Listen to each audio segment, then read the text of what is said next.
అమ్మ లేకపోతే జీవితం ఎంత ఘోరంగా ఉంటుందో, అమ్మ లేకపోతే మనసు ఎంత బాధ అనిపిస్తుందో అమ్మ లేని వాళ్ళని అడగండి బాస్.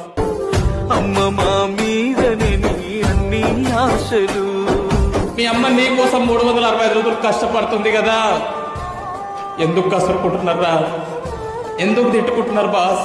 నాన్న కొట్టినా అవ్వ తిట్టినా కడుపు నిండా పువ్వ పెట్టి పొట్టలేసుకొని పండుకున్నవే. 5 నిమిషాలు అమ్మ పక్క కూర్చొని తిన్నవా అమ్మ? నీకు జ్వరం వస్తేనేమో అమ్మ తెల్లారు కూర్చోవాలి నిద్రపోకుండా, అమ్మకు జ్వరం వస్తేనేమో ఒక్కరోజు కూడా అడగవు టాబ్లెట్ వేసుకున్నావా అమ్మ? హాస్పిటల్కి వెళ్దామా అమ్మ? ఏమన్నా తిన్నావా అమ్మ? వస్తే మెట్టలే నువ్వు కుదబెట్టినవే, కొత్త బట్టలే మాకు కొని పెట్టినవే.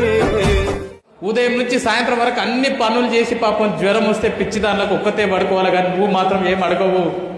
మాతృదేవో భవ, అమ్మని దేవతలాగా నువ్వు చూడకపోయినా పర్లేదు, కానీ అట్లీస్ట్ అమ్మకు రెస్పెక్ట్ ఇవ్వండి, చచ్చేంత వరకు అమ్మని బాగా చూసుకుంటా అని చెప్పి మాకు భరోసా ఇవ్వండి. అమ్మని కన్నులు తుడిచే కొడుకైతనే ఎన్నెన్ని బాధలే తల్లి